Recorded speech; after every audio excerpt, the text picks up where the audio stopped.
All right, Shalom says we live. Shalom. All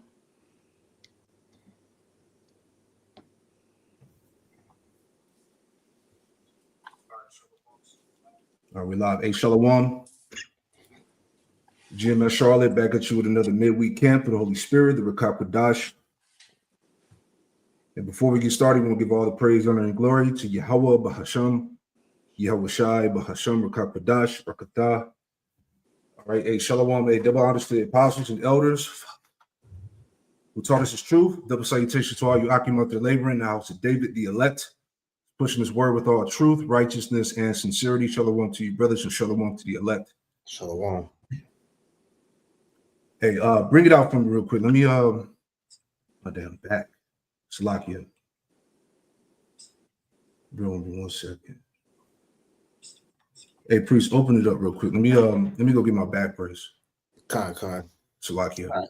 So, like I said, it's GMS Charlotte coming back with another Lord willing edifying lesson to feed the elect of the nation of Israel.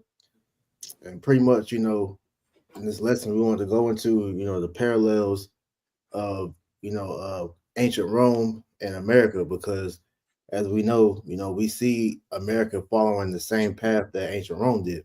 Okay. So before we, the brother comes back, we open up the lesson, we'll go ahead and just start with that Ecclesiastes 1. Yeah, bring that out. Ecclesiastes chapter 1 and verse 8. It says, all things are full of labor. Verse 9, Salakia. Ecclesiastes 1 and 9, it says, the thing that hath been is that which shall be, and that which is done is that which shall be done, and there is no new thing under the sun. Mm-hmm. Yeah, so that's pretty much reincarnation. That's why they say history repeats itself. Go ahead. Is there any? Now, if I can add too, because they also say that kingdoms reincarnate too. Verse 10. Is there anything whereof it may be said, see, this is new?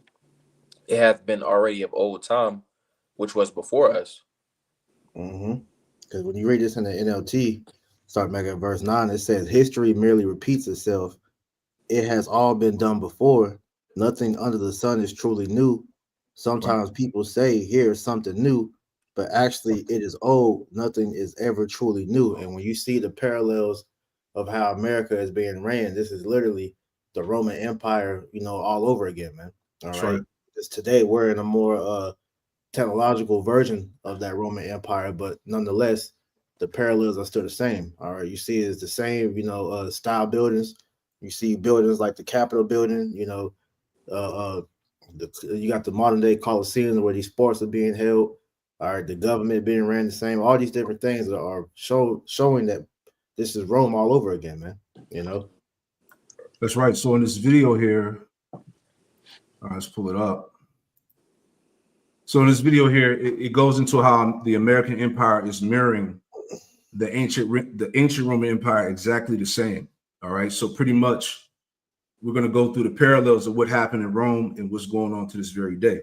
All right. This is why we brought out the scriptures in Ecclesiastes 1 and 8. All right. On how kingdoms, reincarnate. All right. The same things that led to the fall of Rome are eventually leading to the fall of this American Empire, which this video goes into pretty much great detail. So we'll get into that now. Unless bros want to add anything else. Con, I did want to add something real quick, if I may. Go ahead. Because like brothers are saying, as we're going to go into this lesson, through the Holy Spirit, showing that ultimately America and the ancient Greco-Roman Empire have strong parallels, because this is that beast that was revived from that deadly wound. And it really just, further adds credence to the word of Yahweh Shemel Shai being indeed faithful and true, right? Because these things were foretold to take place, and it's happening. This is Daniel chapter 4. It says, this matter is by the decree of the watchers and the demand by the word of the holy ones, to the intent that the living may know that the Most High ruleth in the kingdom of men, and giveth it to whomsoever he will, and setteth up over it the basis of men. And I wanted to bring that out because ultimately, when we're going to go into this lesson, and show in this video, these parallels is staggering. You know, it's Right. not a mere coincidence that America and ancient Rome have strong parallels to this degree. Because like you had made mention of before, Priest, you know, the fact that these kingdoms, they're reincarnated, right? But to see it in this fashion and where it's a literal revival that Yeah. mirrors ancient Rome to this level, it's by the decree of the Lord. Mm-hmm. That's it. Showing you it's the same people that's ruining it. And, you know, Esau is a one-trick pony, so this is showing you that this has to be the same nation. That's it. That's why, hey, since Trump got into office and when Elon Musk was in office, what was the spirit that was being pushed? The revival of Rome. This is it. This is the new Rome, right? Yep. Just going to the video. According to the congressional budget, U.S. debt is now projected to increase by 63% within the next decade, becoming the highest recorded debt in all of human history. And as the dollar has lost roughly 90% of its purchasing power, the top 1% alone now hold more wealth than America's entire working class, raising the question, how long can a nation survive as it continuously bankrupts its own people? While America may not fully resemble the empires of the past, as it lacks direct control over other nations and is not ruled by a single emperor, the global reach of its unmatched military power, economic dominance, and cultural influence hidden behind the invisible thumb of the dollar has placed the United States on the same inevitable trajectory that has defined every superpower throughout history, most notably seen in the internal decay that marked the fall of Rome. Following decades of military conflict, political divide, and immense wealth inequality that led to the collapse of the Roman Republic, Emperor Augustus ushered in a period of extraordinary peace and economic stability, where under his rule, he redistributed wealth by using his own money to purchase land for veterans, increased taxes on Rome's elites to fund one of the earliest pension systems, restored civic pride by employing tens of thousands of Romans to famously transform Rome from a city of brick into one of marble, and provided millions of Romans grain to sustain their families, emphasizing how prosperity is rooted in long-term investment and public stability. However, following Rome's catastrophic defeat at the Battle of Teutoburg Forest, the first structural cracks in the empire's foundation began to emerge, as it profoundly altered how Roman citizens perceived their own strength and the true intentions of their power, signaling just how damaging disastrous campaigns of control and influence can be on decades of prosperity. Following the death of Augustus, Emperor Tiberius adopted a more conservative ideology by significantly reducing government spending, despite the Roman economy's dependence on state intervention, reigniting widespread inequality, unemployment, and crumbling infrastructure. But the most defining moment of his reign came after he demanded creditors to invest heavily in Italian land, which sparked a massive surge in credit, drove interest rates higher, inflated a real estate bubble, and ultimately collapsed Rome's housing market, where this fallout also triggered defaults and closures throughout Rome's largest financial institutions, bringing wealthy families to ruin. Hey, these are the same things that are going on now. Yep. All right. Yep. The job market's finished, the economy, right? Hyperinflation, potential civil wars brewing, all of that.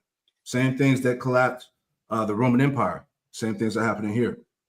Hey, if I'm not mistaken, it said something about them investing in Italian land that mess with the economy. Is that not what they're doing with them investing in these different wars with Ukraine and Yep. what's the other one? Gaza, I think. Israel. Israel, yes, like it.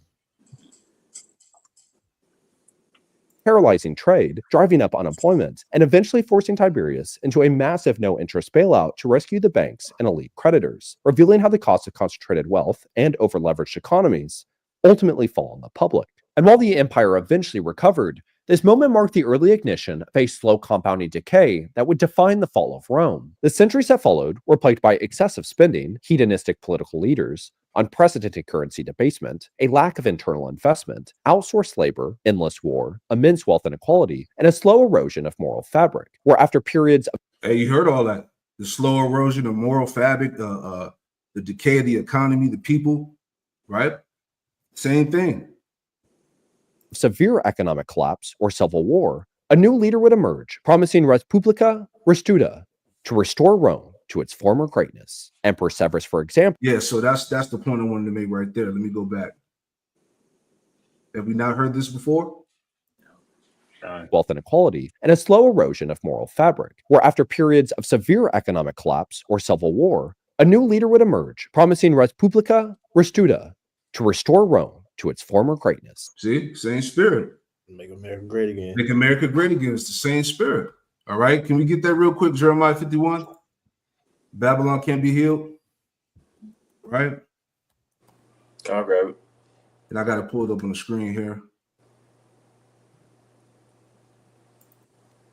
All right, you got it up. I saw Jeremiah 51 and verse 7. And it says, Babylon hath been a golden cup in the Lord's hand that made all the earth drunken. The nations have drunken of her wine, therefore the nations are mad. Yep, go ahead. Babylon is suddenly fallen and destroyed. How for her, take balm for her pain, if so be she may be healed. Take balm for her pain, if so she may be healed. Is that not the spirit that's being pushed? All right. Build back better. Right. What was the other one? It was Build Back Better, and there was another one. Great again. Make America Great Again. Right. Make America healthy again. Make America healthy again. All these themes that are being pushed in the spirit to cause that revival of America, you know. Go ahead. Verse 9, we would have healed Babylon, but she is not healed. Forsake her, and let us everyone go into his own country, for her judgment reacheth unto heaven, and is lifted up even to the skies. Yeah, so pretty much in the spirit, as we see it, this place is about to fall. All right. The judgment of Babylon have reached unto the heavens, man. All right. So we're at the point where we're literally, tottering on the collapse of America's society, economy, and everything else in between. All right. So that's the time that we're in right now. Brothers, want to add something in there real quick? I got one for you. I have something. Yep. This is 1 Thessalonians chapter 5 and verse 3. It says, for when they shall say peace and safety, then sudden destruction cometh upon them, as travail upon a child, as travail upon a woman with child, and they shall not escape. So that sentiment that America will be able to be brought back to its quote unquote glory days, right? That's that spirit of peace and safety that's being promoted in the streets of Babylon. But we already understand the will of the Lord is to ultimately throw down America. The judgment is already written. Right. So despite all of this pursuit to try and continue in his hegemony, he's ultimately going to get casted down, right? As the scriptures speak about how I have seen Satan crash as lightning, right? So ultimately, he's on a downward trajectory, regardless of what these people are trying to promote, this quote unquote spirit of hope. It's saying the same thing as we're making the parallels through the Holy Spirit happen with ancient Rome. And it's nothing but ruins. Right. Yep. Going down the same path as his ancient ancestor, right? All right. I got let me read unless you had anything else. I want to grab this Daniel 7:7. All right. I think Quantum off had something. Yeah, so I'll go ahead and bring it out. Salakia. Now it's Nahum 3:19. It reads, there is no healing of thy bruise, thy wound is grievous. All that hear the bruit of thee shall clap the hands over thee, for upon whom hath not thy wickedness passed continually. And much like the pagan Roman Empire, right? They spread their influence throughout the earth, right, or throughout that region, right? We see America picking up where they left off, man. Right. So that the bruise, right, the destruction, the sickness, right, that is taken up, that the same fashion that took upon Rome, we're watching it start to decay and degrade. This Babylonian American society, man. That's right. If I can add real quick, because you can tell that these are the same Edomites that was back during the Roman time, because if I'm not mistaken, the main language of Rome was Latin, right? Yep. So when you have the US dollar, you have that Latin phrase on the back, which is annuit conceptus, or how you say, if I'm saying it correctly, and nuvis ordo seclorum, right, which both appear on the reverse side. Annuit coeptis translate to he favors or has favored our undertakings, or providence favors our undertaking, while novos ordo seclorum means a new order of the ages. These phrases, along with el pluribus unum, are part of the Great Seal of the United States. But pretty much these Latin sayings are Esau's ways of him telling you that they're not coming out of power, that they say they're going to rule forever. So as the scriptures were bringing out, they're trying to, revive America to the former greatness that they once had. But we know that the Heavenly Father, his plan is to pretty much destroy this place. So I just real quick, just going into that mindset. This is Psalms 49:11. Their inward thought is that their houses shall continue forever, and their dwelling places to all generations. They call their lands after their own names. But going off of what Tazawam quoted back in that was the Malachi 1:4 that you quoted, that the Lord said that though they build, I shall throw down, because the Lord, even though Esau is making himself think the Most High is with these plans, the Lord is really going to destroy this place, man. You know, you got it. I have something to add if I could. Go ahead, bro. Got us on the AI overview because that video mentioned something about pretty much the decadence and the social corruption. But that's the AI overview. It says moral decadence in a kingdom signifies a decline in ethical standards, in which ancient Rome had a decline in ethical standards and the corruption and decay and stuff like that. Same thing we're seeing with America. It says a decline in ethical standards, leading to widespread corruption, social decay, and a weakening of societal structures. So pretty much the societal structures going into the social constructs, the things that essentially held this place together, they're being done away with. That's why it says in Isaiah the 19th chapter, pretty much the Egyptian going to be against the Egyptian, because one major social construct is that conglomeration, which the Lord is doing away with that. But it says this can manifest as a loss of integrity, an increase in vices, and a disregard for traditional values, ultimately threatening the stability and well-being of the kingdom. And that's why scriptures like Isaiah 13 and verse 1 says the burden of Babylon, because that word burden goes into utterance and chiefly a doom. So it's nothing but doom and gloom prepared for this place. That's right. That's right. And like we said earlier, this America is in the spirit of the revival of Rome. And I'm going to read that in Daniel 7:7 here. Can somebody read for me? Okay. So you got it, bro. Go ahead. Okay. Daniel 7:7. After this, I saw in the night visions, and behold, a fourth beast. Yeah, the fourth beast represents the ancient Roman Empire. Go ahead.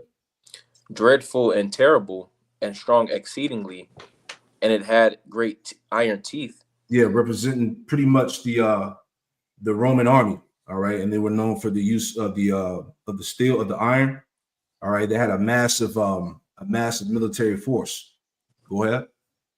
And remember Esau's blessing is the sword. All right, consider that too. Go ahead. It devoured and brake in pieces and stamped the residue with the feet of it, and it was diverse from all the beasts that were before it, and it had 10 horns. Yeah, so what made the Roman Empire diverse from all the other beasts before, they had the ancient empires before it had a system called what was it called? The Ascension of the Throne. Read that sentence real quick, Okay. And I'll pull it up as well. It's the term ascension to the throne. It says ascending the throne means to formally assume the position of a monarch, either by inheritance or by taking control of the kingdom. It signifies the beginning of a new reign and the assumption of royal power and authority. This can happen after the death of a previous ruler or through other circumstances where a person gains the right to rule. Yeah, so pretty much that's what made the Roman Empire diverse from the other beasts. All right, because they had a Senate house, they had a voting system, right, where they so-called elected their leaders in positions of power. All right, so their way was different from the original way, so to speak. Right now, I just want to read this real quick because even I did a lesson on this before, but even the whole process of voting, it all goes back to ancient Rome. All right, so everything, all the customs that are exercised here in America, Babylon, all go back to that Greco-Roman influence, man. The architect, everything, man.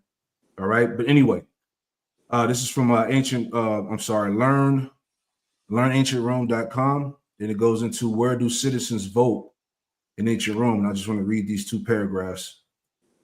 All right, because we're talking about what made this beast diverse from all the other beasts, right? It says political power plays. The Roman Forum was a place of political power political power plays and leaders. Many political players tried to entice voters to sway the vote to their favor and in their favor. The more money they had, the more influence they had over potential voters, right? Do we not see this going on in America? All right, how so-called politicians and whatnot get bought out by certain party members and shit like that, right? Backdoor deals, same thing, right? Pretty much what you have now. Trump was his whole campaign basically was dedicated to the technocrats, the billionaires, bro. Right? They're the ones that had the power over the election, if you will, right? But it says the more influence they had over potential voters, candidates and civil officials also use bribes and promises of favors to beckon people to a positive outcome on their vote. Same thing goes on now, right? It says elected officials held a lot of power in Rome. They took numerous responsibilities as choosing who would go to war, deciding what laws to pass, and many other tasks. All these activities took place in the Roman Forum, and each vote contributed to the shaping of Rome. All right, the point process of voting says most of the voting processes in the Roman times were secreted, heavily guarded, and conducted carefully and orderly. Voting took place in Curia, which was the Senate house at the Roman Forum. It says a ballot box was set up in the middle of the Senate house, right? Made by 2 lictors, bodyguard to ensure order and safety.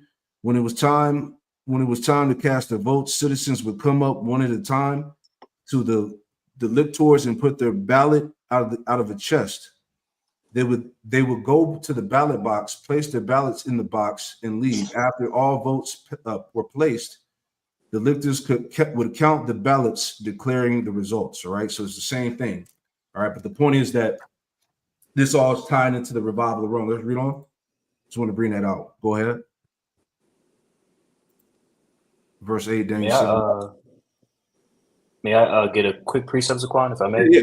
Yeah, go ahead. Because I just wanted to land back on that point about the corruption of the voting system, Right? Because this system is what pretty much establishes the leaders.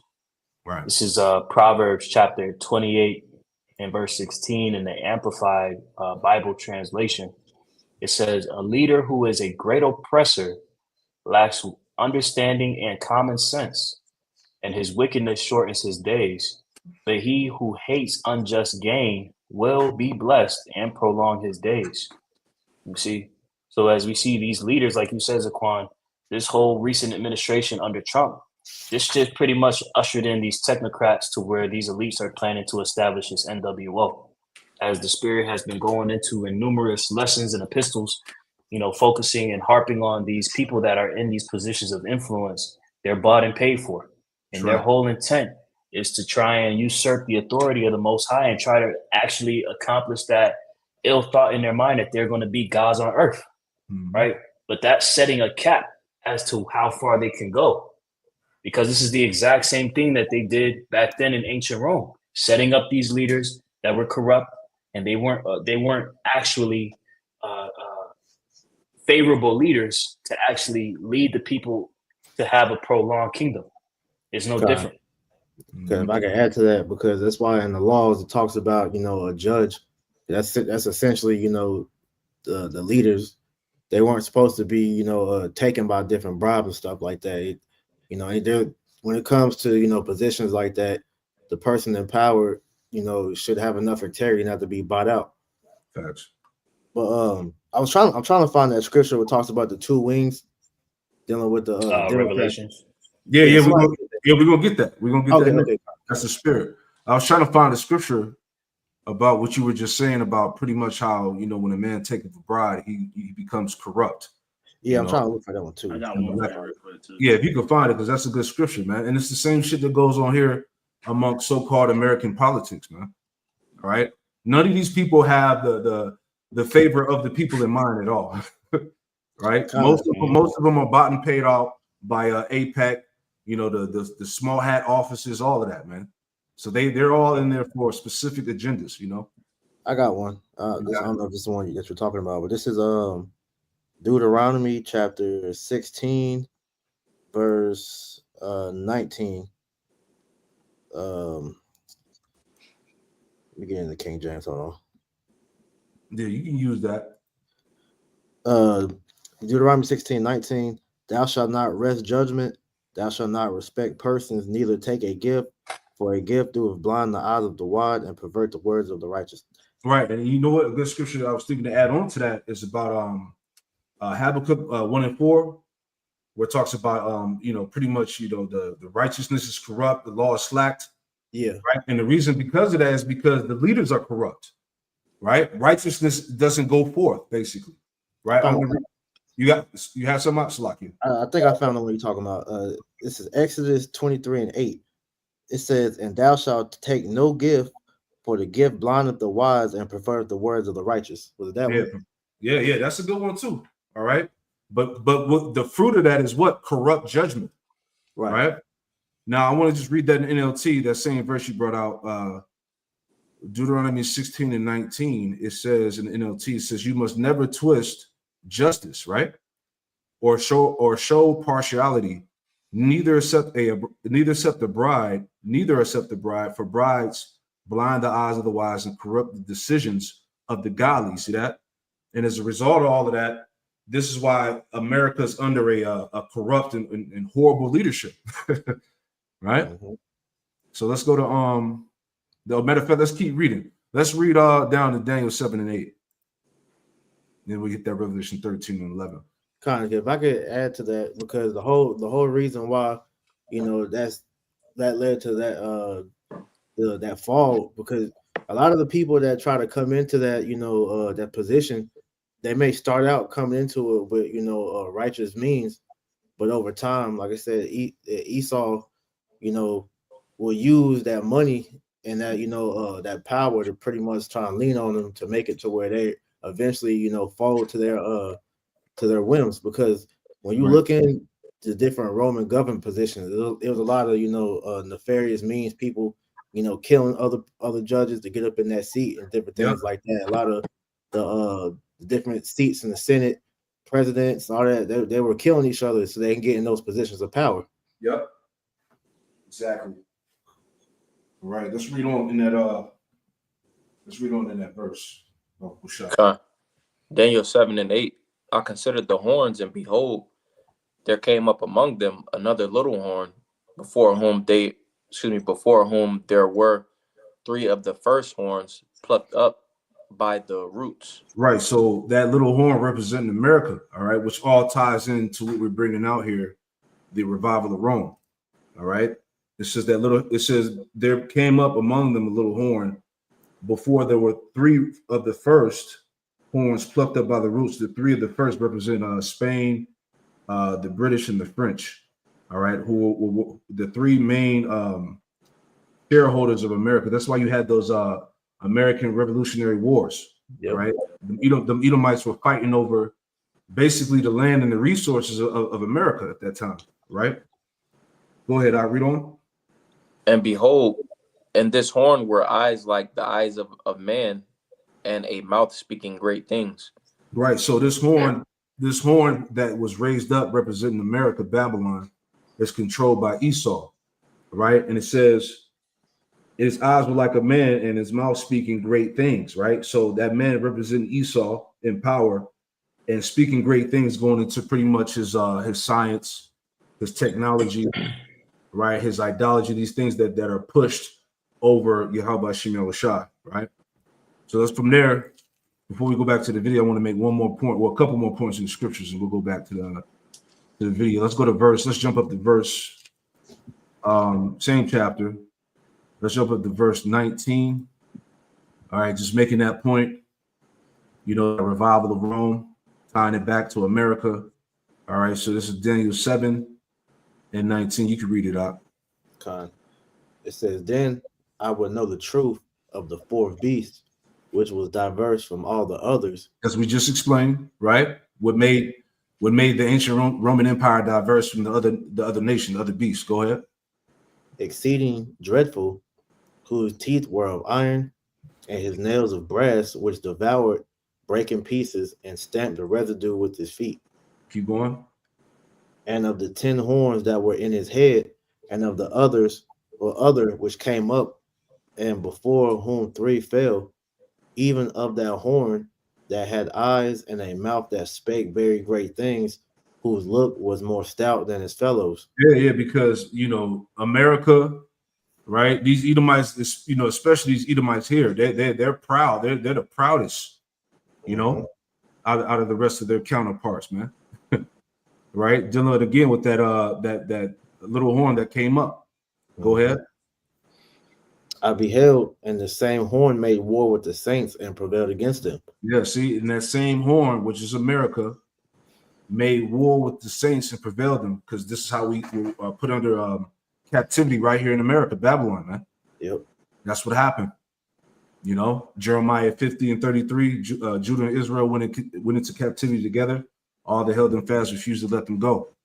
You have somebody want to add in there real quick? I didn't have it. All right, cool. Let's go to Revelation 13 and we'll go back to the video. We just want to hit them points, just tying the revival of Rome with America. All right. You got it out. Did you want to get that revelation we was talking about earlier? You still holding that for later? No, we got it right here. Okay, con. Yep. Revelation 13 and 11. And I beheld another beast coming out of the earth, and had two horns like a lamb, and he spake as a dragon. Yeah, the two horns, which is basically that Roman two-party system. What was it called? The plebeians and the patricians. Yep. Right. And what do you have today? The Democrats and the Republicans. All right. That same system it goes back to Rome. Right. Mm-hmm. And it was heavy, as it said, as he spake as a dragon. What are the things that are coming into fruition now? All right. You got the beast system. Brothers done lessons about how they're getting ready to pretty much shut the internet down. The verifications. Right. That dude, what's the Edomite name? Sam Altman. He just introduced to the bankers the World ID, where you got to scan your eyes to have access to anything. Okay. So all these things, where it goes into how you speak like as a dragon, it's about to be draconian times, man. They're getting ready to lock shit down. You're going to have, verification and, all the components of the beast, basically. Right. Right. Because if I can add to that, because speaking of the two-party system, they try to put it like, they're for different agendas, but what we've seen with the last three different terms dealing with Trump's first one, Biden, and then, Trump again, they all laid the foundation for the next one to come into place. So even though Biden was supposed to be, the Democrats, and they put the front on like they're against the Republicans, all the things that we're seeing now that Trump's doing, he's building off of what Biden had did. Right. Like, he put the whole the CHIP Act, and that led up to what we seeing now with Trump passing that Genius Act, and now what's the coin? Was it stable coin or whatever? Yep, stable coin. Which is pretty much him going against what he said in his first term about how he wasn't going to bring forth a digital currency to pretty much go against that talking point that Biden was doing by bringing this in, and then now he's doing the exact same thing that Biden was beginning to do. Yeah. So just showing you that, like you said, they spake as a lamb, but now they're speaking as that dragon more and more, because this draconian system is showing you that they're going ahead with this new world order. There you go. And just to add on, not to rant, but remember when Trump, I think it was before he got in office the second time, he said that he wasn't going to allow a digital system, a digital payment system or something. He said he was going to be against that. But even today, I saw in the news that I think Apple invested like $500 billion to like reshape the economy in these times to come something like that around the line. So he's all about it, Yeah. That's all that stable coin shit is a CBDC. That's it. You got it. I'll read on. Yep. Verse 12, and he exercised of all the power of the first beast before him. Yeah, he exercised of all the power of the first beast before him, which goes back to ancient Rome. Mm-hmm. All right, go ahead. And called it the earth, and them which dwell therein, to worship the first beast, whose deadly wound was healed. Right. So those same principles, those same systems of ancient Rome are being pushed now. Go ahead. And he doeth great wonders, so that he maketh fire come down from heaven on the earth in the sight of men. Right, because Esau's blessing again was the sword. All right. And part of that sword is he was able to make fire come down from heaven. This is why he has the nuclear missiles. This is why he has the satellites equipped with laser beams. He has the what was the weapon that fried Hawaii and all them other places? Direct energy weapons. Yeah, the direct energy weapons, right? Those are real. All right. He has that power to make that fire to come down from heaven in the sight of men. Go ahead.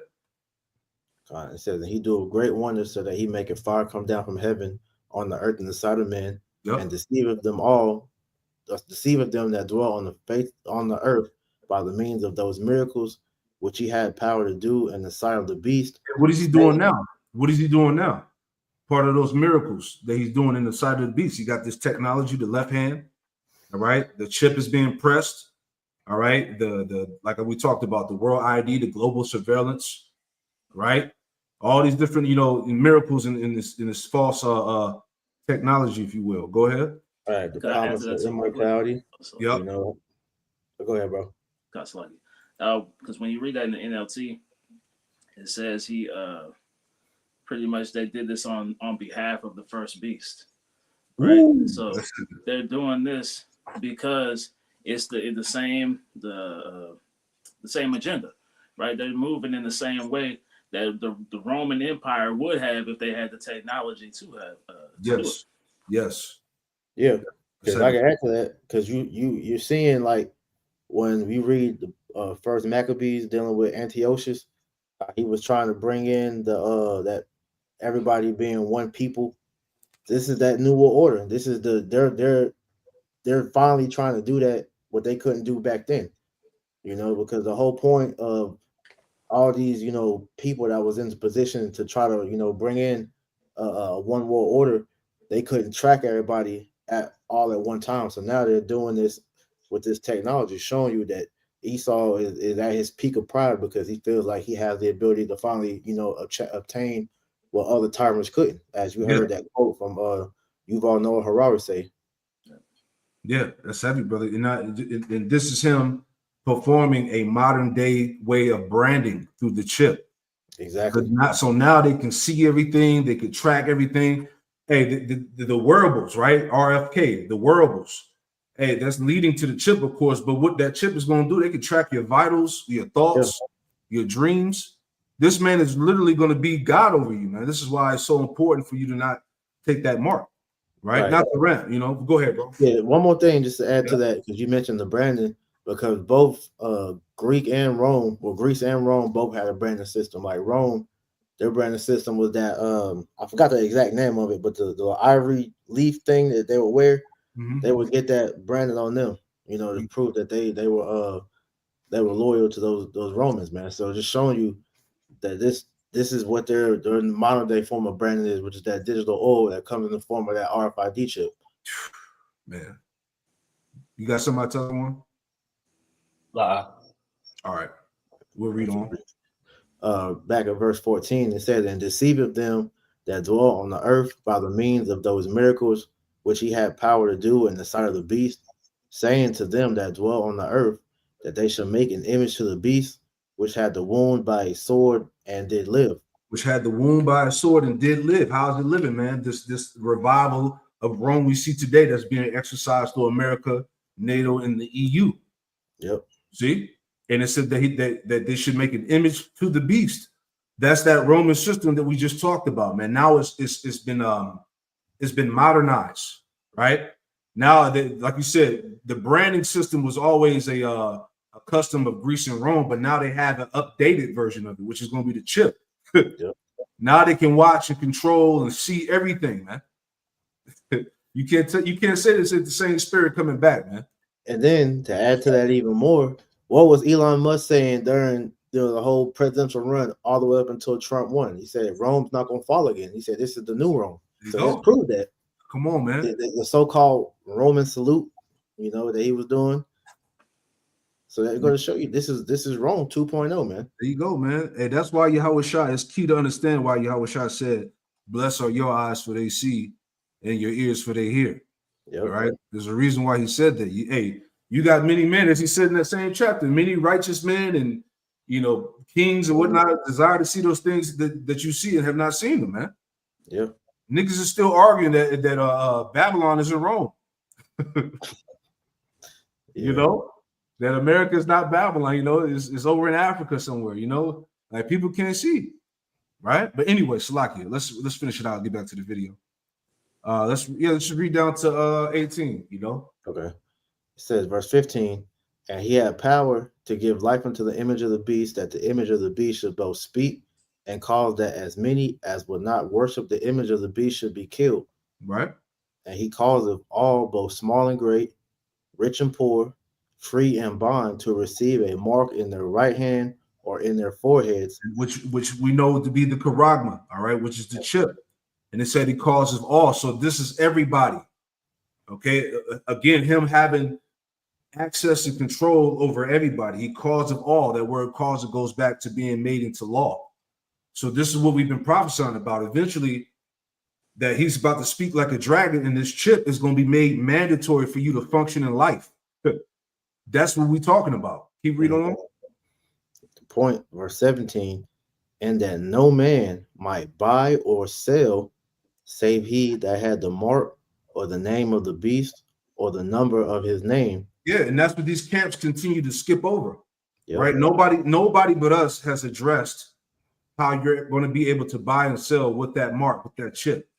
Everybody else dances around it. How are we going to buy and sell again with Christianity, the white woman, the mark in your, how you raise your right hand and, you know, you stick your left foot out, you know, whatever, you know, how are we going to buy and sell with that? Right? Go ahead, Doc. That's a major aspect of society, to controlling, you know, commerce, buying and selling. All right. And that's why a lot of the, you know, that was one of the reasons why a lot of people rebelled against Rome back in the ancient world, because Rome was taxing the shit out of people, and a lot of them just said fuck it and, you know, rebel. But in today's time, they're going to control it to where you can't even rebel, because if you don't, you're not going to be, if you don't take part of the way that this society is going via getting that chip put inside of you. Like I said back in verse 15 in the ladder, you're not going to be able to participate in society. That's why it says, as many as will not worship the image of the beast should be killed, because you're going to be X'd out from society. You know, that's the true definition of being off the grid. Yeah. You know, so buying and selling, that's the selling point of why this MOTB is so crucial, and why the warning is not to take it, because a lot of these stupid people that's playing with it, they can't get around that aspect, because it's going to come to a point, as we're seeing these different stores setting up with the hand scanners. You know, they're doing away with cash. You know, soon it's going to be, you know, just not even swiping the card. It's going to be just, you know, you walk in like it's a, I think Whole Foods does it, Amazon Fresh, and a couple other stores where I think Dollar General, one of them stores, they just now introduced it to where when you walk in, you don't even have to scan nothing. You just put your stuff in the basket and then you leave out. And as you're doing that, it's already, you know, deducting from your account, man. Yeah. Yeah, this is what I was talking about. We ain't got to go into it, but just reading the headline, OpenAI CEO Sam Altman pitches eyeball scanning world ID to bankers. See? That's where it's at. These are the components of the beast. Verification, scanning your eyes, scanning your wrists. Hey, this is some dystopia shit, man. Shit. What was that one that they was doing with them Africans where they had to scan their eye? You remember what that was called? Nah, I don't. I think that's it. World ID. That was it? Okay. Yeah. All right. I got a precept. Go ahead. So Psalms 21 and verse 8. It says, thine hand shall find out all thine enemies. Thy right hand shall find out those that hate thee. Because ultimately, you know, Esau Edom is being exposed. Right. Verse 9, thou shalt make them as a fiery oven in the time of thine anger. The Lord shall swallow them up in his wrath, and the fire shall devour them. Talking about, you know, the ICBM nuclear missiles, you know, is essentially going to destroy Esau Edom's hegemony. Verse 10, the point. Right. Their fruit shalt thou destroy from the earth, and their seed, verse 11 is the point, but I'm going to read down. It says, and their seed from among the children of men, for they intended evil against thee. They imagined a mischievous device, which they are not able to perform.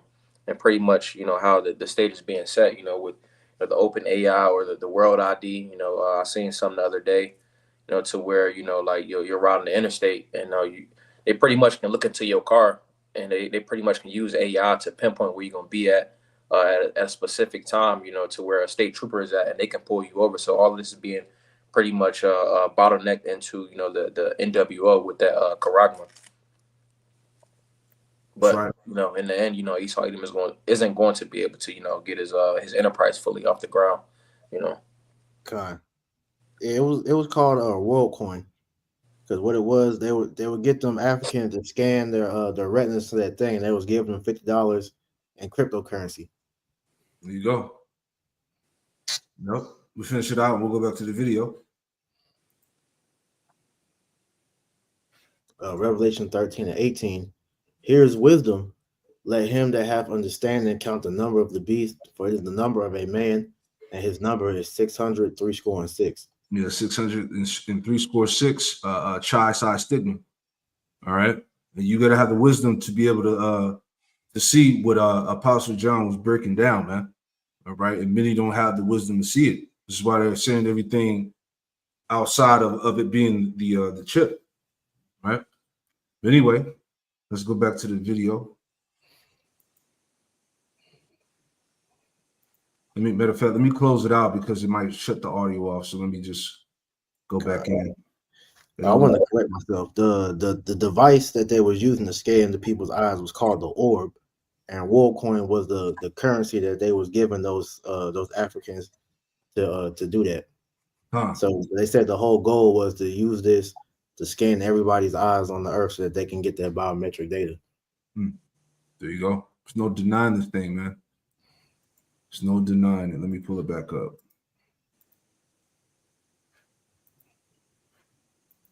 We stopped at the part where he said they wanted to make Rome better again, pretty much. All right. Here we go.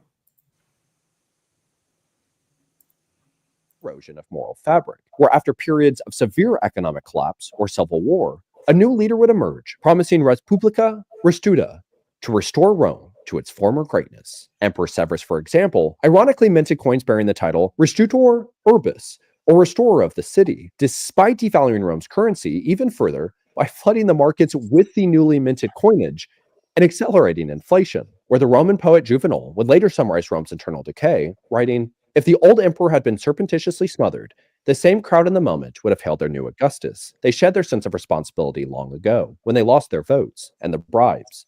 The mob that used to grant power, high office, the legions, everything, curtails its desires and reveals its anxieties for two things only: bread and circuses. For if you give them food and entertainment, they will never revolt." And while Rome believed each crisis was only temporary, every bailout, every short-term fix, and every self-announced political savior. Hey, you notice how ever since this stuff started going on, distractions have been crazy, right?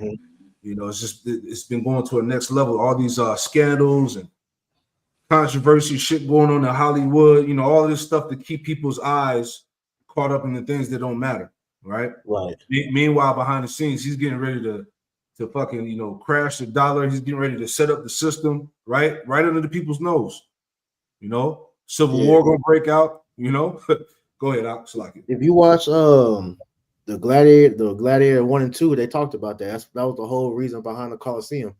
The gladiators and all that, because that was to keep the people's minds off of what was going on in Rome. The different crises or whatnot. Niggas been talking about Shador Sanders gonna play on Friday. I don't give a fuck about that. All this stuff happening in the world, man. And niggas' concerns is how Shador gonna perform on Friday against the Panthers. Yeah, you got that. You got them talking about partying, how you say it, partying Diddy. Different stupid shit that's in the news, man. Like that's not important. Let's talk about what's going on with the important stuff. What was it? Ghislaine Maxwell says she testified, against the Epstein list and all that. Bro, they gonna kill her. Yeah, it's been real wild, man. Right? Watch another celebrity just die randomly. Come on, man. Only pushed the empire further down a path it could never return from, a pattern that would later reemerge in the rise of the United States. Since officially becoming the world's leading superpower in 1945, America's forward-thinking industrial investments, combined with being the only major power not forced to rebuild after the war, ushered in a period of immense prosperity. But with a growing appetite for endless war and implicit control, the United States created a perfect condition for a new ideology to flourish, one that slowly shifted power away from the people and into the hands of the corporations and governmental institutions, where as a result, we abandoned the accountability once demanded by leaders like JFK or the moral warnings of Martin Luther King Jr. And I submit that if we can spend $35 billion a year to fight an ill-considered war in Vietnam and $20 billion to put a man on the moon, our nation can spend billions of dollars to put God's children on their own 2 feet right here on earth. Instead, we placed our trust into slogans, most notably Ronald Reagan's 1980 campaign, "Let's make America great again," forcing the nation to live in a state of endless remembrance. Wow, right? These niggas aren't even original. Man. Right? Damn. Hey, they're always in the spirit of trying to revive this fucking place, man. You know? Mhm. No healing of the bruise. No healing. See?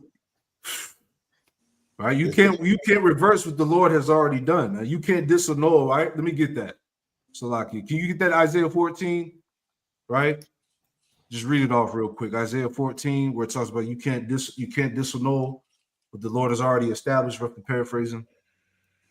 God, I got it. This is can I actually start up a few verses? Come. This is Isaiah chapter 14, verse 24. It says, "The Lord Yahweh of hosts hath sworn, saying, Surely as I have thought, so shall it come to pass. And as I have proposed, so shall it stand. That I will break the Assyrian in my land, and upon my mountains tread him underfoot. Then shall his yoke depart from off them, and his burden depart from off their shoulders." As we know, the modern day Assyrian is America, right? So the Lord is telling us, right, that he has, a purpose against America to pretty much destroy it, right? Verse 26, this is the purpose that is proposed upon the whole earth, and that is the hand that is stretched out upon all the nations. Verse 27, the point, for the Lord Yahweh of hosts has proposed, and who shall disannul it? And his hand is stretched out, and who shall turn it back? Right. So ultimately, the motive of what Yahweh B'Shem Yahushai has in motion is to pretty much throw down America. I mean, it ain't nothing you could do against that. Nothing.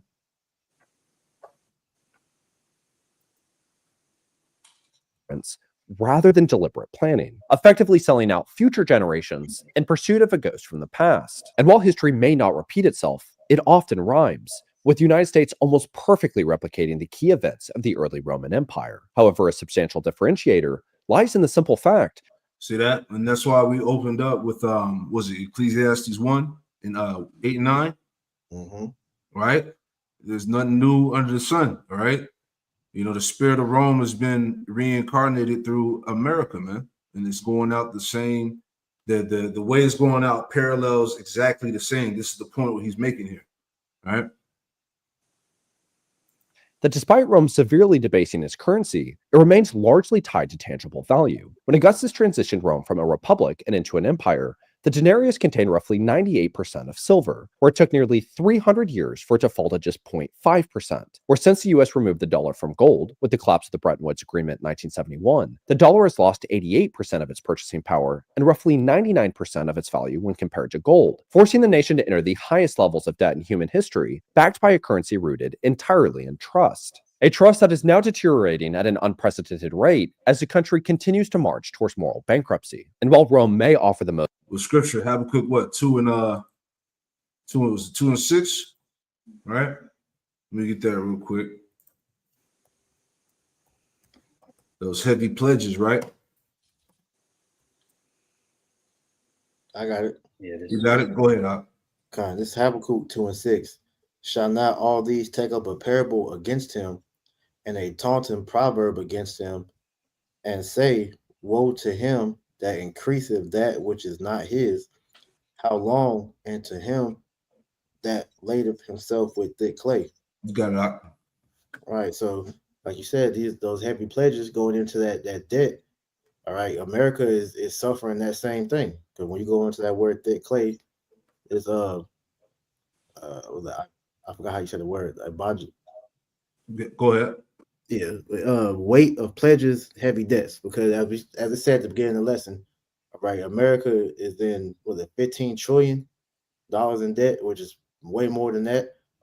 All right, so there's like they did a poll and they said that pretty much if all Americans, pretty much tried to pay back their so-called debt, that still wouldn't be enough to bring America out of the hole. Nope. That's why you're seeing stupid shit talking about the IRS is giving people the option to pay back the debt with like Venmo and PayPal and shit. Which anybody that does that is an idiot because that's not going to do nothing. They're just taking your money. But Right. it's just to show you how far America has fallen, man. Mm-hmm. I got one for you real quick. Go ahead. It's Isaiah 14:11. Thy pomp is brought down to the grave, and the noise of thy vials. The worm is spread under thee, and the worms cover thee. So just going into that decay, right? The system being rooted or built upon this debt system is starting to come back to bite them, man. Great point. If I could land back on that point as well, because one thing that's like a growing concern right now is the bond market. Because the bond market, all of these, bonds are starting to reach the point of maturity and they're coming due. But America is in so much debt that they're going to have to pretty much just take out more debt to pay on the interest of the debt that they already owed. So it's just to the point where America is at a point where there's no return. Right? There, this idea of make America great again, and trying to revitalize and bring back that stoic, so to speak, superpower dominance that it once had. That shit ain't never gonna happen. No, too far gone. Too far gone. Sure.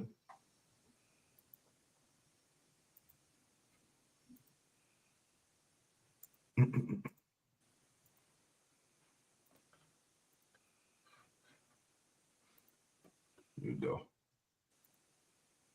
Most iconic warning. It's the British Empire that most clearly parallels the structural consequences of outsourcing domestic strength in pursuit of global control. After becoming the first nation in history to undergo large-scale industrialization in the 18th century, producing over 2/3 of the world's coal, half of its iron, and 40% of its steel, Britain used this economic dominance and its unmatched naval power to construct undersea cables for a global telegraphic network, opening its financial markets to easier flows of foreign capital. For between 1865 and 1914, British investors poured as much money into the infrastructure of Africa, Asia, and Latin America as they did into the United Kingdom itself, resulting in overseas ventures consistently delivering higher returns than domestic enterprises, allowing Britain's elite to profit immensely, while the working class experienced little to no upward mobility. Where William Kennedy of the London School of Economics estimated that redirecting even a fraction of Britain's foreign investment back into domestic manufacturing could have increased national income by 25 to 50%, potentially creating the kind of middle-class growth the United States experienced after World War II.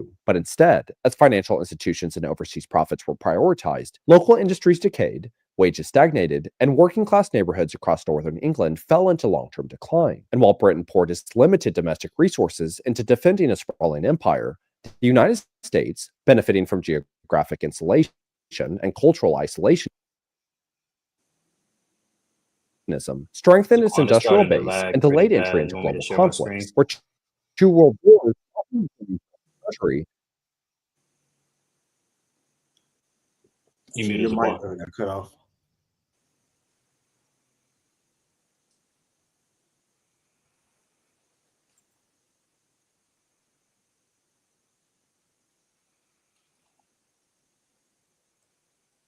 All right, can you hear me?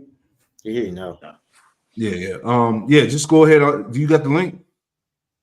I'm pulling it up right now. Okay, yeah. Start at 6:55 because it always does that lagging in the middle of the lesson. And I'll go ahead and exit out the screen.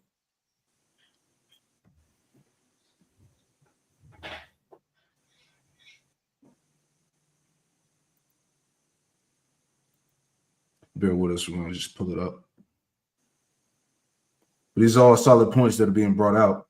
All right. There's no denying the comparison of ancient Rome and now, you know. Don, I got it in the background. Look one. Okay, I got you. You got it? From geographic insulation and cultural isolationism, strengthened its industrial base and delayed entry into global conflicts, where 2 world wars not only drained Britain's treasury, but physically devastated its already limited manufacturing core, further reducing its capacity for post-war recovery. And as industrial towns collapsed under privatization, foreign competition, and cultural neglect, Britain fundamentally shifted towards a service-based economy, handing the keys of industrial dominance to America and signaling the long-term consequences of an empire that abandons its working class. As global power shifted in the post-war era, it was the American factory worker who became the symbol of national strength. From Detroit's factories producing over 60% of the world's automobiles to Pennsylvania mills outproducing Germany and Japan combined, blue-collar labor powered the U.S. economy and built the infrastructure that defined American ingenuity. But in the pursuit of containing communism, the Korean War redirected billions of dollars. Yeah, so everything that's been played in this segment thus far, this is what these Edomites are talking about as well. When they try to make America great again, build back better, they're talking about America going back to this, you know, that industrial, you know, everything made from America, American-made products, all that shit, you know, putting America at first, and you know, that's the spirit they're talking about. You got right. And the question you got to ask is, where was Jake during this time? Yep. You got it. And special procurement contracts to Japan, turning it into a supply base for U.S. forces and jumpstarting its industrial recovery. And rather than reinforcing its own industrial foundation, Cold War tensions and the growing obsession with corporate cost-cutting led the United States to gradually abandon it, trading national resilience for geopolitical leverage and corporate efficiency, while Japan emerged as the world's second-largest free market economy by 1968. And by the late 1970s, following President Jimmy Carter to source from Go back and share this. Reduction of tariffs on Chinese imports, audio? American companies had an even greater. You hear? You hear audio? Yep. Salakia. It does that, you know. It does that, man. This technology bugged out. Man. From or produce overseas, shifting the national mentality that American jobs were no longer foundational assets, but disposable costs to be minimized. As worsening economic inequality and civil divide began tearing apart the nation, Reagan's promise of restoring America to its former greatness created the perception of change, despite increased government debt, a total reduction of social safety nets, and more than 1.6 million American jobs being outsourced overseas, placing even further downward pressure on domestic job quality. And after decades of industrial decline, the 1990s marked the most substantial transformation of the post-war economic structure under President Bill Clinton, where trade agreements like NAFTA and the establishment of permanent normal trade relations with China fundamentally opened U.S. markets to aggressive import competition, where between 1994 and 2001, over 879,000 American jobs were officially certified as lost to direct trade competition under the U.S. government's Trade Adjustment Assistance Program, with some economists estimating that the real number was likely 2 to 3 times higher, gutting areas like Detroit, which fell from one of the wealthiest cities in the world to one of the poorest in the United States, with a poverty rate of 31.5%. And as U.S. further embraced globalization and cost-cutting strategies, it once again followed the same pattern that has defined the collapse of every major empire, where today China stands as the world's sole manufacturing superpower, accounting for 35% of global gross production, or more than the next 9 largest manufacturers combined. And while the United States is taking drastic efforts to reignite its industrial base in an attempt to preserve global leadership, it's being forced to do so on top of a corporate infrastructure designed solely to maximize short-term efficiency at the lowest possible cost, signaling that while domestic manufacturing is essential to long-term prosperity, it must now operate within the very mindset that dismantled it. And with virtually no internal investment or national job training pipeline, American manufacturing is projected to face more than 2 million unfilled jobs by 2030, a labor gap that could cost as much as $1 trillion annually, all while the U.S. is simultaneously facing an infrastructure disaster. According to the 2025 report card for America's infrastructure, if current funding levels remain unchanged, the country will face a $3.7 trillion shortfall by 2030. But if we include dams, levees, hazardous and solid. Yeah, so just real quick on that point, Elder Apostle Gabar, he did a lesson years ago going into America's infrastructure, and they had like all the grades of the roads, the cities, the bridges, all them shits was like D's and F's. So that ties into what you brought out earlier, Colonel Wolf, in Isaiah 14 about how the worms cover this place, right? This place is literally falling apart. It's decaying. It's rotting away, right? The money is not going towards the infrastructure, the bridges, the roads.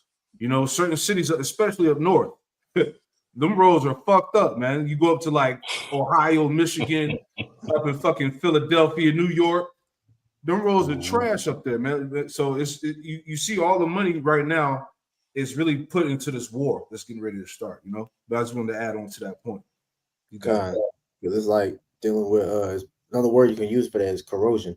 Yeah, there you go. Yep, corrosion. Go back. Waste systems, parks, and schools, the number rises to 4.4 trillion. However, unlike the transition of power from the British Empire, where America was a definition for that real quick, just dealing with that corrosion. I put this in the AI overview dealing with corrosion in society. It says corrosion has a significant impact on society, affecting infrastructures, the environment, and even human health. It leads to infrastructure damage, environmental contamination, and financial burdens. Furthermore, corrosion can contribute to catastrophic failure, causing injury and death, and impacting technological advancements. But just looking at this in a spiritual sense, this is why, like we read earlier, about there's no healing of thy bruise, because though America has put it on the front as if they're, you know, making things better, you're having these different technological advances and not anything like that. But just like you have dealing with, you know, a physical wound, you could dress it, but if it's not healing properly, it can become affected, and eventually you become septic and you die. That's essentially where America has got. You know, they put the Band-Aid on it, but America has been septic for years, so this place is just slowly dying, man. That's it. Good point. And Priest, if I could, you know, just land back on that point, you know, the scriptures speak about how that deadly wound was healed. Right. And, you know, comparing the parallels between ancient Rome, how it went down and how America is going down, it's clear that that deadly wound that was healed, these Edomites didn't take note of that. They decided to just continue to do the same things that brought about that deadly wound. But this time, there's no healing of that bruise. This is the final blow. Kind. Because I don't know what you said. It's Jeremiah 51:8. It says, Babylon is suddenly fallen and destroyed. How for her take balm for her pain, if so she may be healed. And as we read earlier, you know, to bring that again for that point, we would have healed Babylon, but she is not healed. Forsake her and let us go, everyone into his own country, for her judgment reacheth unto heaven and lifts up to the sky. So as we're talking about, you know, they take balm for her pain. You know, America's tried to cover up that wound, but as we're seeing, that wound is opened back up, and it's even more nasty than what it was the first time, man. Right. Got flesh and bone showing. That nigga tried to put a Band-Aid on that shit. Yeah, got maggots and shit showing, man. You got green and shit. Right. No, I'm straight. No, you ain't, nigga. I got a quick precept for you real quick. It's Isaiah 47:7. And thou sayest, thou shalt be a lady forever, so that thou didst not lay these things to thy heart, neither didst remember the latter end of it.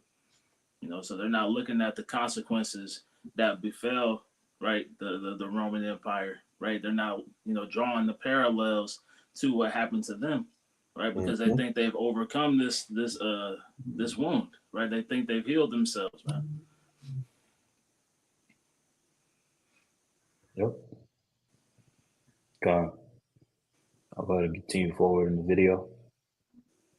4.4 trillion. However, unlike the transition of power from the British Empire, where America was economically and culturally primed to take the mantle, China faces a number of structural challenges, with the first one being that it's already shifting away from manufacturing and towards a service-based economy, as rising labor costs have eroded one of the key advantages that once made China an attractive hub for global production, where simultaneously, its population is declining at an unprecedented rate. As a consequence of the one-child policy, 1 in 4 Chinese citizens will be over the age of 60 by 2030. By 2050, that figure is expected to reach 40%, placing an even greater strain on retirement and healthcare systems than what the United States is projected to face. And when factoring in hidden liabilities, estimates place China's true government debt ratio at 117%, just 7% below that of the United States. And similar to how economists once predicted that Japan would surpass the US by the year 2000, similar forecasts made in 2008 that China would overtake the US by this year have now been pushed to the 2040s,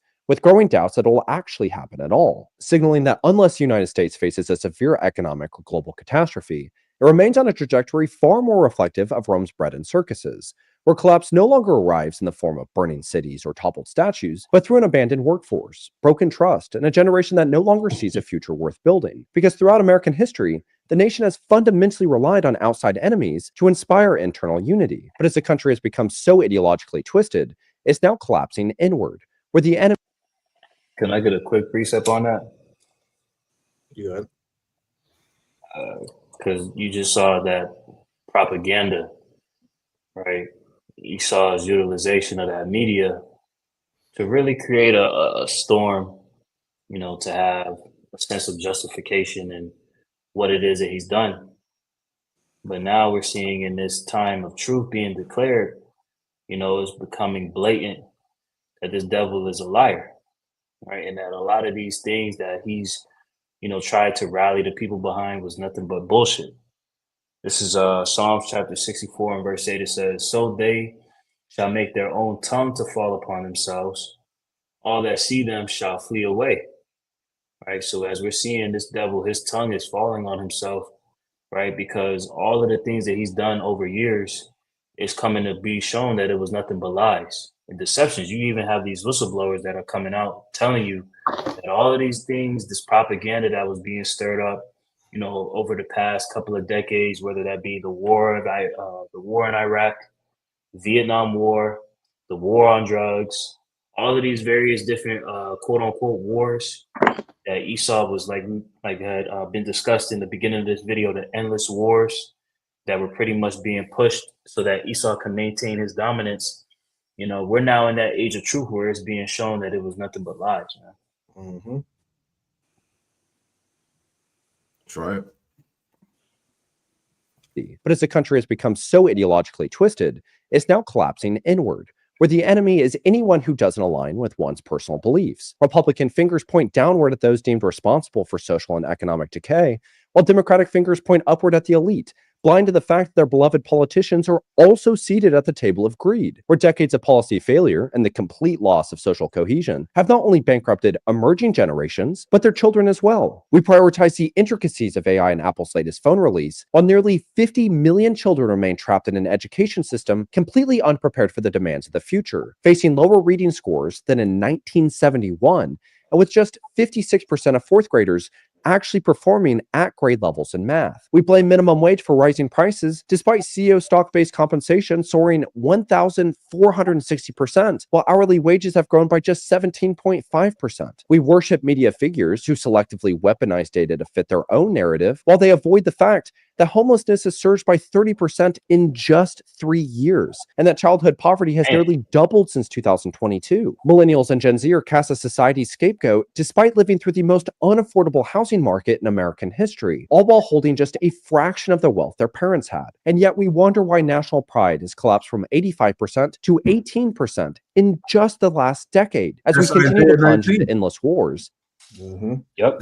That's Isaiah 19, Egyptian versus Egyptian, and it says that the spirit of Egypt will fail in the midst thereof, man. All this stuff he's talking about all ties into the corrosion of this society, man. All right. This led to that lesson you did yesterday dealing with that how the world has American fatigue. Well, the people here have American fatigue because, as it may mention, this place has gotten so bad to where it's not even, these people don't even feel like it's worth living now, man. You know, it's a trend. Adiyas Mama posted up where you got people asking for a meteor to come and destroy this place, man. Like, it's that bad now. People are literally whisking for death, man. Like this shit is terrible. I got a precept. This is Isaiah 24:7. It says the new wine. No, I'm going up. Verse 4. So like you, Isaiah 24:4. The earth mourneth and fadeth away. The world languisheth and fadeth away. The haughty people of the earth do languish, because they see the people, they're in a state of pretty much languishing because of the way that these elites have used America to destroy, everything, man. So now this country has gotten so bad to where the people are literally wishing for death, man. This is where we at. Mm-hmm. You got it out. Utter political filth, all while the very fabric of society has been torn apart since 2020, leaving the future to appear as one only defined by greed, disillusionment, and further chaos. And while the public has been trained to remain passive, we've forgotten that what actually made America great was the collective pursuit of a better tomorrow. It was the everyday Americans who chose to stand up for what they believed was right, not through the cowardice of violence, but through the strength of unity, pursuing hope rather than hate. As it wasn't elected officials who ended the working class living in slums, it was Jacob Riis, a photographer who exposed the horrors of tenement housing and how the other half lives, prompting New York to pass a landmark housing reform in 1890. The promise of draining the swamp was fulfilled not by politicians, but by Lincoln Steffens, a journalist who exposed municipal corruption in Tweed days in St. Louis, launching a national muckraking movement in 1902. The reason you were able to actually have a childhood wasn't because of industry or government suddenly finding empathy. It was because of Carmela Tioli, a 13-year-old girl who, despite having her scalp torn off in a cotton machine, still testified before Helen Taft, which ignited a national child labor reform movement in 1912. And the monopolies of the Gilded Age didn't just collapse out of hopeful thinking, they were broken by Ida Tarbell, who spent years exposing John D. Rockefeller's empire, leading to the dissolution of Standard Oil, signaling that while the American empire may live on as a global shell company, for it to actually become great again, it must be rebuilt in the service of future generations, demanding that we find hope in one another and use whatever strength we have left to redefine what it truly means to be an American. And while I am so unbelievably grateful to be in the position to receive such kind and loving and thoughtful comments from each and every one of you, it is important that we recognize that despite this being a one-man operation, anytime I am asked about how is the channel doing, I always respond with we.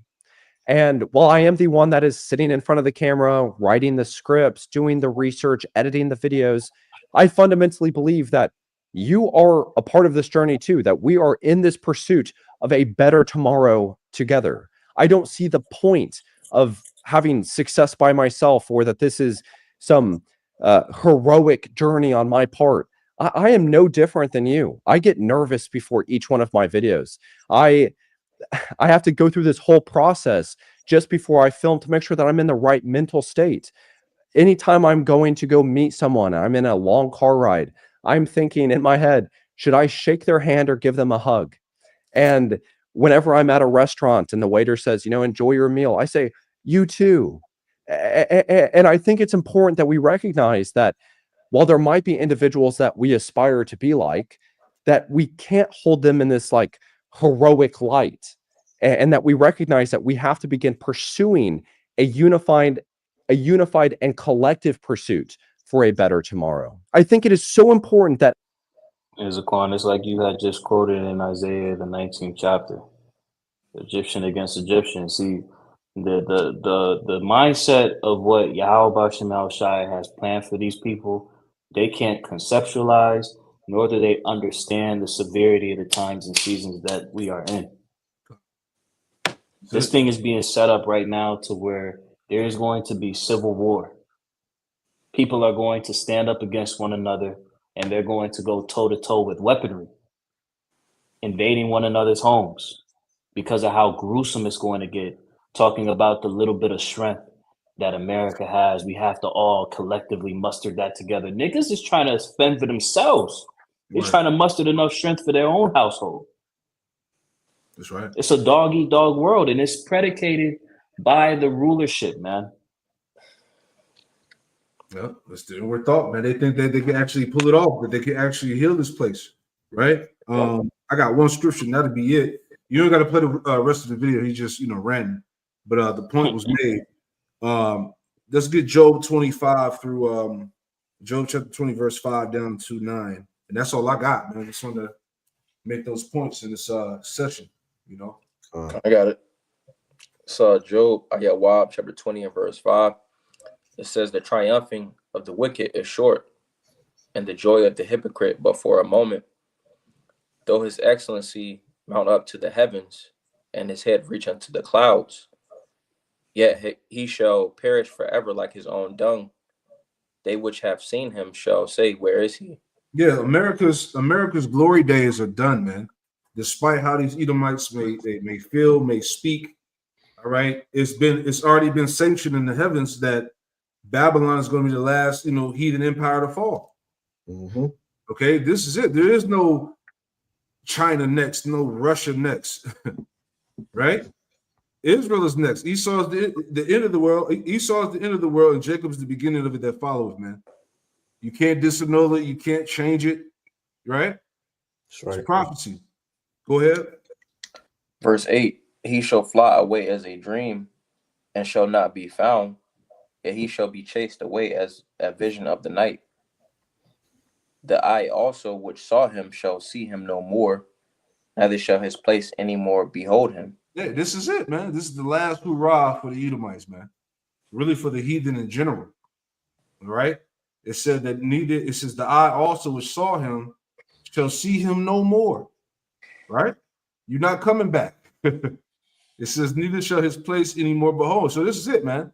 This Greco-Roman Empire system is about to be thrown down by Yahweh Shemir Shai, man. That's right. Okay. Daniel, the 2nd chapter, we're at the feet of the statue, man. The miry clay, right? So in that stone that was cut out with our hands represents Yahweh Shai, that's going to smite the feet. Mm-hmm. Okay, the feet represent the end of the body. So this is it, man. Okay, Esau and all the nations are about to fall.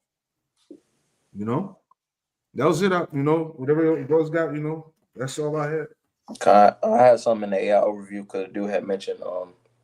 He said pretty much, to everybody to band together or something like that. But it says, what made America great? It says America's greatness stems from a combination of factors, including its founding principles, economic strength, and innovative spirit, in which pretty much right now we're in a time period of the moral decay. It says economic strength, which, the dollar doesn't have any purchasing power. It says innovative spirit, the nation's emphasis on individual liberty, religious freedom, and constitutional government, as well as its vast natural resources and entrepreneurial drive have contributed to its success. So that led me to Isaiah, the 19th chapter in the 1st verse. It says the burden of Egypt, or that word burden goes into a load or a bearing, something it's a doom. So it says the burden of Egypt, behold, the Lord rideth upon a swift cloud and shall come into Egypt, and the idols of Egypt shall be moved at his presence, in which, the idols essentially represents the things that we just read, the economic strength, the founding principles, the innovative spirit, the religious freedom, the individual liberty, and the constitutional government. Because pretty much they've done away with the Constitution. That's pretty much null and void. Right. But it says, and the idols of Egypt shall be moved at his presence, and the heart of Egypt shall melt in the midst of it. And I want to get this word for melt. And it says masas, and it says to dissolve, to melt. It says to faint, to grow fearful. It says to discourage, and it says with fatigue. Pretty much going into how we mentioned we said priest American fatigue. Yep. Yep. So pretty much people are pretty much fatigued with the mindset and the lifestyle of America, Babylon the Great. But it says to liquefy. It says figuratively to waste. So essentially that everything that made America what it was is dissolving away, it's melting away. It's no longer here. And that essentially represents the initiation of the destruction of this place. Yeah, the spirit is dead. I got one more. We'll wrap it up. I forgot to bring this out earlier. I got it right here in front of me. I'll read it. This is Revelation 6. In verse 6, it says, and I heard a voice in the midst of the four beasts say, a measure of wheat for a penny, and 3 measures of barley for a penny. It says, and see thou hurt not the oil and wine. So that measure of wheat for a penny is pretty much, when you go into that word penny, it goes into a day's wages of work. All right. Because at one point in time, back in the ancient Roman Empire, the money did have, value before they debased the currency, man. They started devaluing the money. What was it called? The denarius. You see? So it was the same thing when America took away the gold standard from the money, right? This is why everything is fucking so expensive, but you hardly have any items, right? So the money, the basically the purchasing power of the dollar is not the same as it used to be. Okay, your wages at work don't cover your daily life expenses, the bills, grocery, whatever. This is why I did the lesson yesterday of what crash out season, man. People are like, yo, what the fuck is the point of even working, man? It's the same rat race over and over again. I make the check, it get all, I pay my bills, and I'm left with nothing, and I gotta wait another 2 weeks to get the check. Yep. People are tired of that shit, man. But that's pretty much what happened then and what's happening now, right? Just wanted to make that point. That's all I had. Brothers got anything else? We'll close it out. That was it. Hey, well, look, Predator saw, this GMS Charlotte midweek session was edifying. All right, we're going to close it out by giving all the praise, honor, and glory to Yahweh. Hey, double honors to the apostles and elders, a great millstone who taught us the truth. Shalom to the hopeful elect.